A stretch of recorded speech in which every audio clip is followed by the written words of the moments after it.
Welcome back inside the Now Morning Show. Hope you're having a great morning so far. I have with me this morning Adana Williams, who is a mental health expert at the department director. Yes, well, I'm a director of nursing and the Director of deputy nursing director of at the nursing. National Health Services in London. And she joins us this Yes. morning because we're talking mental health a little bit. Good morning, Adana. Good morning, and good morning to everybody who's tuning in.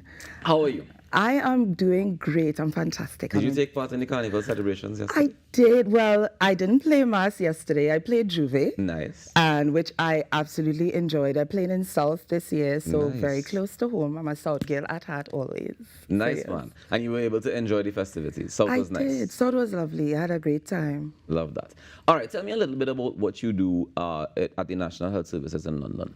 So I have been working with the health services now for over 20 years, and my main job at the moment is about ensuring that we deliver policy and strategy for mental health, learning disabilities, autism, and special education needs for one of our 7 regions in the UK. But I'm also a deputy director of nursing as well for professional and systems development. So a lot. A lot. And it sounds like a lot of policy and a lot of putting things in place to make sure that the systems can be rolled out properly. Absolutely. So it's about ensuring that people get the right care at the right time, but also ensuring that we deliver innovative care. So looking at changes and improvement and enhancements. And also key to that is bringing in those with lived experience to help shape and direct what we do on a national stage. So yes. Nice. All right. Tell me a little bit more about mental illness. Who has a mental illness and what are the main causes of mental illness? So anybody can get a mental health problem, and I think it's really important for us to recognize and understand that. I know often people believe it's taboo, but everyone can experience it. I have even had my experiences with anxiety, certainly today, getting prepared to come here. I was very anxious. But we can all have strategies to manage that. And if you could imagine, because when I teach about this, because I do a little bit of lecturing, I talk about it on if you imagine a line and one end of the line is great health and the other end is mental health, we all travel along that continuum at different points. And the things that can tip us in one direction or the other can be related to stress. Another element of that could be your genetics, because if you have mental illness in your family, sometimes you may be more predisposed to have that. It could be your environment and substances, illicit and alcohol as well can impact on your mental health. And, so there are multiple factors that may influence you getting a mental health issue. I'm very curious about the drugs or the alcohol affecting your mental health. Would that be a temporary adjustment of your mental health or would it be a more permanent adjustment? Well, this is the thing. So for some people, if I have had experiences where I've treated people who had taken illicit substances at festivals and they experienced a mental health break at that point, and then they were able to go through therapy and experience some recovery and didn't have any major illness that required treatment. Also, I have had those who have had unfortunate experiences using illicit drugs that triggered something in them, and then they ended up having lifelong mental health issues and physical health issues that came alongside that as well. Those instances are relatively rare, but they do happen, and it's important to be mindful of them. Very much so. Tell me, related to Carnival, what sort of mental health concerns should we have? Well, I feel that there is a number because alcohol is a known depressant. So if you consume huge amounts of alcohol, then, you may find that post-carnival, you're feeling the impact of that. So it could be lethargy, tiredness. You may find that it might have impacted on your sleep, all of your fetting and partying, would impact on you. And I think the other really important factor that we should consider is stress. So we had Christmas, which was a huge financial blow, Carnival, an additional blow, and all of that fun and revelry and getting together with everybody. And many of us will move back into a little bit of isolation, which is another thing that can impact on your mental state. So there are a number of different things. And again, we spoke about illicit drugs. So sometimes in the festivities, people may consume things that they're finding now is having a bit of an impact on them post, celebration. So there are a number of things to consider. Now, for me, like Carnival is one of those things that I consider group therapy, right? Because we come together, we party, we celebrate, we go out on the road, we leave it all there, at least in theory, right? Yes. We leave it all there. And there is a recovery process. So most people are going to say, the rest of the week, they ain't going to see me in work. Is that one way of taking care of your mental health? It is a great way of doing that because I think it's really important to take some time to reflect, rest, and renew. And also, but again, for each individual, that might take different forms. For me, I like to go to spas, I like to have massages. I also like to take long walks and listen to music that I enjoy. So for each individual, you have to know what is that thing for you that helps to regulate you, improve your mood, improve your well-being, and ensure that you are safe. But there's one critical thing about Carnival that we often don't speak of, but I think it's really important and it relates to this subject. So it's about safety. So we are out in that environment and oftentimes people have experiences that are unpleasant. And after Carnival, you may reflect on that and appreciate the impact. So I want to say to those of you who are viewing, if you have had any experiences on the road, anything has happened to you that you find has caused trauma, please talk to somebody about it, get some support, get some advice, and even speak to the police if it is something that you believe could be a crime, because it's important for us to be mindful of that too. Very much so. I want to just go back to getting more information about how we get to this stage in the first place. Because Yes. how do you know?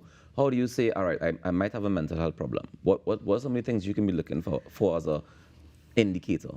I think a big indicator is about your ability to cope and function with normal activities of daily living.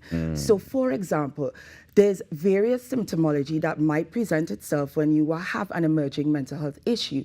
But some of the more common and typical ones that might be affiliated with post-Carnival might be, you may experience a feeling that we call anhedonia. So you don't have any desire to get involved with things that you would historically enjoy, as you mentioned about people not wanting to go to work. So you may not want to engage in activities that are important for your running of your household and life. Well, a few days is fine, but there are some people who might want to extend that further because they struggle to get back to normality. You might find as well that your sleep may be interrupted. That is a huge factor that could lead to other problems. For some people, it may present as appetite, so you might find increased, for some decreased. So it really is an individual thing, and there are a number of various different symptoms that could be indicators. But if you, as an individual, a good litmus test is if you feel that, we just say sometimes, I'm not feeling myself, I find things are a real struggle, that might be a time to have a conversation with somebody who can support you. I often say a trusted friend.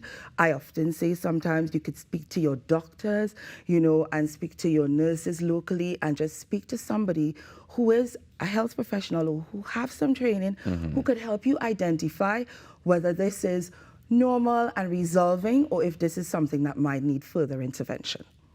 Well, how do you tell the difference as a professional? Well, for me, I would bring someone to me and I will do what we would call a bit of a psychiatric interview. So I will ask you some questions about how you function normally, your current daily activities, perhaps maybe get into a bit of depth around some risks-related issues.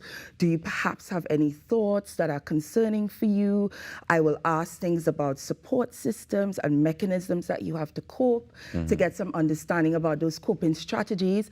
So when we do these assessments, they take various different components. So it would be about how are you presenting, what symptoms you're presenting with, what environments you're in, what support network you have within that environment, and then we would look at risk.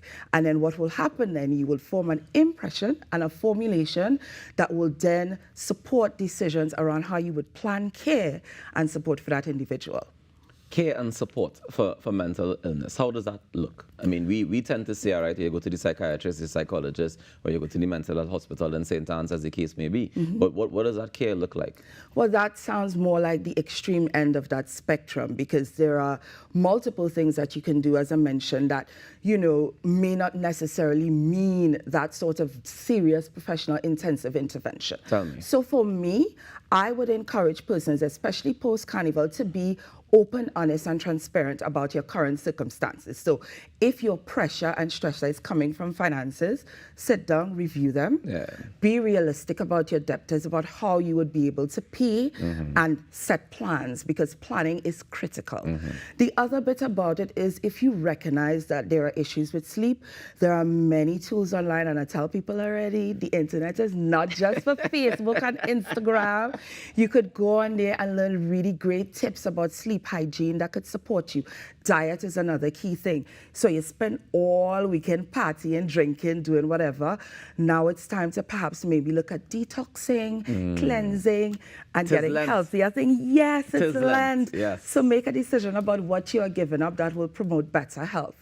And if you find now that you make some small step adjustments and you're still feeling that things are not shifting, then that will be the point to seek out some professional support to look at what else you can add to augment things that you've already started. But you have to start with honesty, recognizing there's a challenge and making a decision about how you will move forward with that. Now, the interesting thing for me, Adana, is that, I mean, some of those challenges sound like everyday life to some people.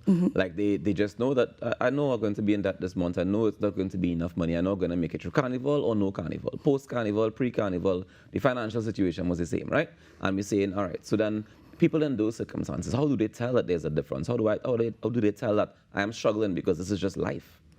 I find that if you get to a point where you feel I have no hope, so feelings of hopelessness, helplessness, I can't do anything about it, I don't feel like I can go on. When you get to that state of despair, that is when you know things are difficult, because people are functional. So sometimes people function in really difficult circumstances and they work through, they push through. But when you get to a point that you are unable to push through anymore, that is when you know things have taken a turn. Fair. That's fair. Now, today's also Valentine's Day. Lots of love in the air, but of course, lots of heartbreak, lots of tobacco, lots of other feelings of lack of being wanted, lack of desire. How do we begin to deal with mental health on a day like today? Well, as a fellow singleton, you find others who are in the same boat as you, because I think it's really important to normalize it, right? Valentine's is another day like any other. But I think it's also important, if you don't have that special someone to give you that love, I am almost positive that there will be people in your life who love you. And if there isn't, you have to love yourself. Hey, no. So on a day like today, I know for me, certainly, I will be doing something that myself will thank me for. Right. So if you are able to, you go out and, as I say, do something nice, maybe treat yourself to something small if you can manage it. And that does not have to mean anything extravagant. Yeah. It could be that you decide, all right, I'm going to stop today and get a watermelon by this fruit seller, sit down and enjoy your watermelon. Do something that your future self will thank you for. Love yourself, because we always say, if you don't love yourself, how do you want others to love you? So you have to show them how you want to be loved. Would you recommend staying off of social media on a day like today for people who might be on the verge of it? Like, you know, yes, you love yourself, yes, you want to celebrate yourself, but you know from the time you start to go down that rabbit hole, you're going to start feeling feelings that you don't want to feel. I think it's really important to do things that will feed your good mental well-being. And if you're going on social media, seeing other couples, and you believe that will be a trigger for you, because that's another critical thing about mental illness, you have to be mindful of your triggers. So if you know that that will be a trigger for you, yes, absolutely avoid it. But sometimes as well, going on and seeing others who are in a similar circumstance to you and understanding what they are doing to celebrate this, they can also inspire you and give you options as well to add value to your day. So there are benefits. It sounds like finding the right balance for you is what's key. Absolutely, and balance is my word for 2024. It is critical, balance in all things. And, you know, because as I say, there's always good and bad. And, you know, with everything, we need to recognize and understand that. And I think it's really important for us to ensure that we know what our triggers will be, know what will happen in those instances, and create support strategies to help us manage them, because that is what it's all about. Mental health and well-being is about management. We have nothing else to say after that. Thank you so much for joining us this morning, Adana. Well, thank you for having me. Not it's a been problem. a wonderful thank you time. for sharing these tips. I think that it'll come in very, very handy to a lot of people who are tuned in this morning. Yes. And I really, really appreciate you stopping by. Thank you for having me. Have a wonderful day, everybody, and happy Valentine's. Happy Valentine's to you as well. Ladies and gentlemen, we're going to take a quick break and come back with more on the Now Morning Show. When we come back, we talk and talk tent, so stick around.